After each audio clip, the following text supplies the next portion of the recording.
Greetings, folks. Welcome to another one of our free Friday community classes right here on the YouTubes. These go up every single Friday, covering a whole bunch of different topics around spiritual herbalism and green sorcery and herb magic and all that good stuff. If you have not subscribed, please do so. Let me know you're out there and you'll get a ding every time a new class goes up. This week, we are talking about the act, the ritual, and the process of blessing, specifically with the support of our plant spirits. So this class, we're going to be talking about what blessing is, why this practice is important, and why it should not be overlooked in our daily spiritual routines.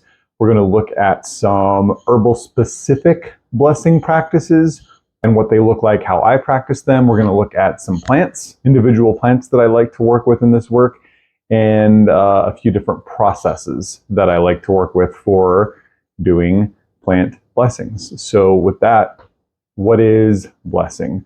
First, a lot of what I'm going to share today is inspired by the seining practices of Scottish and Irish folkways. In these practices, there's a deep affinity with both smoke and water, some kind of holy water, sacred water, and of course, fragrant smoke, generally juniper, so you know I'm on board with that. A very big thanks to Kaliak's Herbarium for fantastic information, as well as a few other plant folklore sources, but ultimately focuses on looking at how we can engage with the act of blessing and our plant spirit allies in a way that really supports our everyday modern lives. So this term, bless, is very loaded for a lot of people. And I think that there's room for some reclamation, right? So bless, as we use the word, is a 14th century rooted word from the Old English, blessynge, or grace, divine grace, or specifically the way that it's used in these early expressions is the grace or the beneficence of a particular deity or saint, right? And so even though all of the Christian context, which is not necessarily a problem in this case, the saints, the deities that we are referring to specifically in this class and in this practice are the plant spirits, right? So we're taking this old word and making it specific to our green ways. So the process of blessing then is a way to lay on patterns of harmonious energy. Some people, and me too, depends on the situation, will do a cleansing first, right? Getting rid of what's currently there, kind of wiping the slate clean, and then laying on this positivity, this grace, this harmony through blessing. Sometimes, and this is generally the case for me in my daily practice, just that process of laying on a positive blessing sets the score, right? It kind of gets anything disharmonious out of the way and lays on the pattern of harmony, and we're good to go. Again, for deeper, more involved situations or things that are, really loud or really toxic, I might do, just like with herbalism, I might do a little detoxification first and then do a building second. But generally, these practices in and of themselves will get you where you want to go. The applications for doing blessing work with the plant spirits are pretty much endless, but a few of the specific directions that I like to take this work is first, the self, right? Use these practices of blessing for yourself, to better your life, to make your situation more harmonious so that you can walk out into the world being a source of greater harmony for the universe. Then we can apply them to others, right? Being in service to other people to help them through moments of disharmony, moments of challenge, to give a blessing, right? Anytime where you can think, again, that laying on this pattern of harmony, of beauty, of peace, of love, of healing, of magic, of protection, all of these sort of positive things would be helpful for someone, you can offer to them. Then, of course, we have space.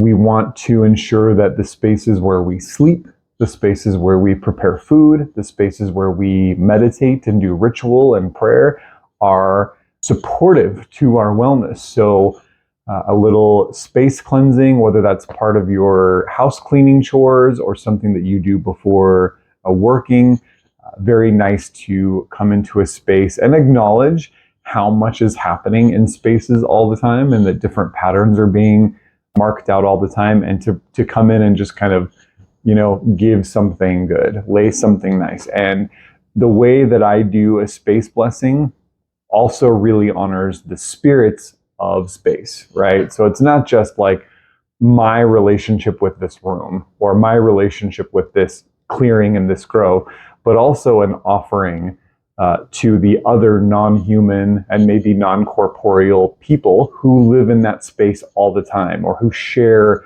that space or haunt that space with me. So acknowledging the sharing of space through blessing the space, right? Then we have a ritual context that these blessings can be used as the ritual themselves, or that they can be brought into a specific ritual flow. We can place blessings on items, right? Blessing cars and locks and talismans and all of that as a way to further deepen the type of harmony and protection and wellness that they carry. And last but not least, and this is just here as sort of a way to open up a path, right, to deeper exploration of this, we can even do ritual blessings, and this does become a little more ritualized, but we can apply ritual blessings to events, right? Things that have happened in the past, things that are happening now, and things that are maybe going to happen in the future. Placing medicine through the medium of plant blessings onto things, onto events that have taken place in order to change our relationship with them or change the kind of gravity that they hold for us, right? So some very deep implications there on healing the self, working and processing through traumas, figuring out how particular choices that maybe weigh heavy on our hearts with guilt and shame, that kind of stuff. We can find creative ways to apply this work into things even that are non-physical and things that have even happened in the past. So remember always, I think the greatest teaching that I can impart that I have received from the plant spirits, and I try to drop this in where I can, that whatever is done at the tree is done in the center of the cosmos. We have access to all when, where, what, why, how, and who through that symbol of the world tree. So when I talk about an herbal specific blessing, what am I talking about? First, it is the ritualized invocation of a particular plant spirit's virtues, their personality, their spirit, their presence, their magic, their medicine, their apotropaic properties, their folkloric properties, right? We are being aware that when we do blessings with the support of plant spirits, that we are asking the spirit themselves to move through the situation and help us to do the blessing, help us to lay down the pattern of harmony that we are asking for. Essentially, the way that I think about this is that I am invoking through whatever the ritual might be, which we'll talk about here in a minute. I'm invoking the plant to mingle or share their magic and medicine with my magic and medicine. I'm asking them to join me, to stand behind me, to stand with me in laying in a pattern of blessing, right? So that's the mood or the sentiment that I try to carry. When particular practices come up for us, for example, if somebody is following the traditional seiming practices of Scotland around Hogmanay rituals, for example, then you're also plugging into ancestral folkways, and now you have this ancestral link that's coming through.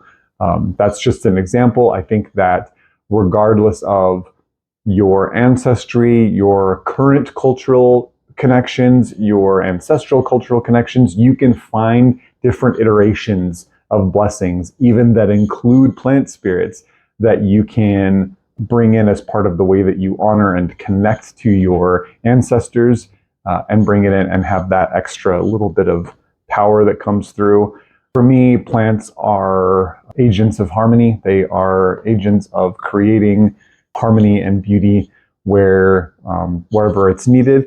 And so that's what I think about, that when we're working specifically with plants, because the sentiment can be different if we're working with holy water gathered from a Catholic church, or if we're working with a stone, from a particular place. Sometimes the sentiments change, the mood of what's being blessed and how the blessing is happening will change. But for me, when it's working with plant spirits, the whole thing is just rooted in this idea of create harmony where there may be disharmony, right? Create beauty where beauty may have become maladjusted, because this is time and time again the way that we see plants' language, right? This is how we see them work in the world, is this manifestation of harmony. So I think that the limit to which plants you could be allied with for this work is infinite, but I want to share a few of my favorites and then some ideas on how you can expand on this. So first, this won't come as a shock because this is the plant ally that I'm the closest with, and the one that I attribute so much of what I do to, which is juniper.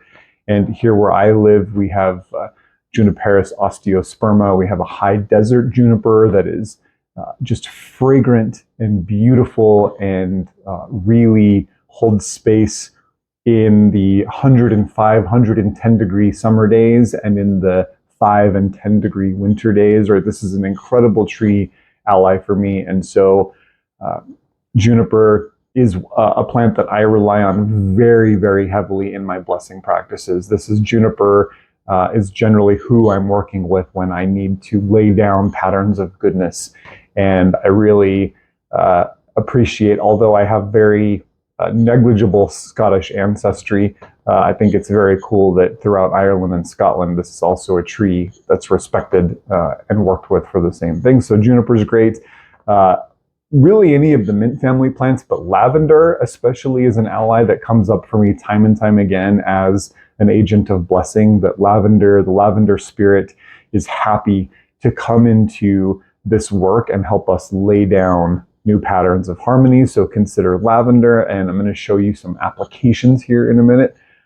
Pine, any of the real fragrant evergreens, not only do they have a purifying, antiseptic, cleansing energy, but the pines really bring that evergreen, always bright, always on, always attuned energy to our blessing work. And so sometimes that evergreen vibe is just exactly what we want in a blessing. So when in doubt, choose a fragrant pine that you have, or other type of evergreen. I think about holy basil a lot too. Holy basil, also in the mint family, has this amazing presence and this amazing ability to move into a space and create deep levels of auspiciousness. Some of the holy basil, the Tulsi Devi lore of India, for example, and really of Southeast Asia, is that wherever holy basil grows, the space is auspicious like a temple, right? That the entire atmosphere of a place becomes sacred and protected and nourishes deep spiritual work. So holy basil, fantastic ally for that. I also think about plants that are bioregionally prolific where you live and make sense for you, right? So maybe you have a particular fragrant flower or a type of mint or a type of pine that grows really well where you are and pops up in your garden all the time, or whatever. These are plants that we can look at for these types of allyships.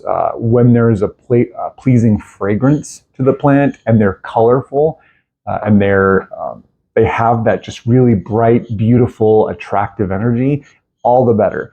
And because they're bioregionally available, it means that the accessibility, and it means that the imprint of harvesting them and drying them and working with them is negligible. So that's good too. We could also consider the blessing that's being laid down, right? So what type of blessing are we doing? Is there a theme to the blessing? Is it a blessing of protection or purification or abundance and plenty or wisdom? Or maybe got a healing bent to it, and then we could explore plant lore and monographs and see which plants maybe are a good fit for that, and kind of try to connect to them that way. And similar we would want to consider the plants that we're close to. That even if juniper didn't have the particular seining folklore associated with them, because that plant and I are in such deep relationship, I will call on juniper for things that fall outside of the list of things juniper is traditionally good for, right? So if there's a plant that you are in deep relationship with, if you have a connection to, this is oftentimes the best plant to bring into a blessing situation, right? We do have to be mindful with whatever plants we choose that we are working with them in a safe way. Some plants we cannot burn, some plants we cannot apply topically, some plants we can ingest. So you have to know that much about the plant that you're working with.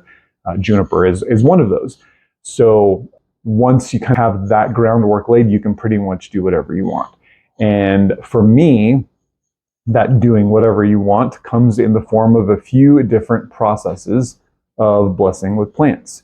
One of my favorite is asperging, right? So asperging is essentially sprinkling water around a space. And water is, of course, the universal solvent. It is a purifier, a cleanser. It washes away and washes in. And these are sometimes exactly the types of energies that we want in a blessing ritual. And so what you can do is first you have to have water, and generally I will collect a bottle of water from a local well and charge that with sun and moon, or you can charge it with the blessings of particular deities you work with, or however you want to set that water aside, maybe adding a little salt to it or a couple drops of essential oil, whatever your situation is, whatever helps you create holy water, sacred water, like lustral water with burning incense, whatever. So then you have the water, and then this is where the plants come in, that we craft a little broom, like craft a little sprig of the plant, and we dip that into the water and kind of flick it around a space. It's not a lot of water that goes around, and that's fine. You don't want water everywhere. Here in my working space, when I asperge, I have to be mindful that I have a lot of books, right? I have a lot of materials that I wouldn't really want to get wet. So the asperging, I can flick it at myself. I can flick it on the floor and ceiling and walls. The directions, flick it towards an idea or a concept, flick it towards somebody who I'm connecting with from a distance. And this is a way to combine the solvency of water with our plant spirit work. You could even just use tea. In fact, a lot of times when I brew herbal tea, I will before I start sipping, I will intentionally take a little bit on one of my fingers and kind of anoint myself with that tea as a way to connect, or to open up to that plant spirit or group of plant spirits, generally is with tea. Then we have the incense and burning, right? So burning dried plant material. In the case with juniper, I get to just light a sprig of juniper and they will produce fragrant smoke and then put themselves out. You might have herbs that have to be sprinkled onto an incense charcoal, or you might get really nerdy and learn how to craft your own botanical incense sticks, which can be done depending on the herb that you work with. So burning is fantastic. It will fill a space with fragrant smoke. That smoke really gets everywhere and gets in and lays in that pattern. Very important with all of this work that we are intentional, that we are mindful, that we're even in a state of prayerfulness, right? Just asking to work with the plant to do what's needing to be done. It shouldn't be this mindless light, walk around, swing it, okay, everything happened. No, you're part of it, right? It should be ritualized however you need to ritualize. If you've got to play music, beat drums, ring bells, walk in clockwise circles, whatever gets you there, right? It has to happen. Then we have sprays. I really like to make sprays. This is essentially a preserved herbal tea. And what I will often do is just make a vodka-based tincture with the plant that I want to work with, which is generally hyssop, by the way. I love to make a hyssop water. And then I'll water that down by about 10 to 20%, add in a couple drops of essential oil, and I do mean just a couple. Put it in a spray bottle, and you can shake that up and spray that wherever you need to call in the blessings of the plant spirits. So that can be used to spray yourself in the morning before you walk out into the world. It can be used to spray a space. It's really practical. I mean, literally, you can tuck it into your backpack and have it with you all day, which is very nice. Folks who can't burn materials or have a problem with the smoke, the sprays are a really fantastic alternative. Think about sweeping. or batting the way that I do it, that a bundle of fresh herbs can be used to sweep a space, or I kind of hit the blessing into myself or into the person that I'm working with or into the space, using the plant materials as the meeting point between the plant spirit and my magic and the ritual itself. This is a really beautiful way to impart and move energy and shake things up and change the pattern of a situation or a space. And last but not least, and I think this one should never be overlooked, is that when we gift herbal material to someone, if we make a medicine or a salve or a bundle of fresh flowers, whatever the situation is, when we gift herbs and plants to people, even knowledge, even when we just tell a plant story or talk about a plant to somebody, we are doing a ritual of blessing, right? That it's impossible to handcraft an herbal medicine or handcraft an incense or a spray and gift that to somebody out of love and not have the ripple effects of that blessing work go deep, really peel the onion, right? So plants love when we talk about them. They love when we share about them. They love when we gift them. And so never forget that in and of itself is a deep and radical act of giving. So hopefully some good ideas for you in your work with blessing and laying down patterns of beauty and harmony and rightness in a space. If you are interested in this content, you want access to all of the advanced classes, our guided monthly plant spirit journeys, come hang out with us over on the Patreon. Links below. You get full access to all content for $18 a month. It's where all the good stuff happens. Let me know your experiences with this work. I would love to hear how you bring plant blessings into your own practice. I'll see you next time.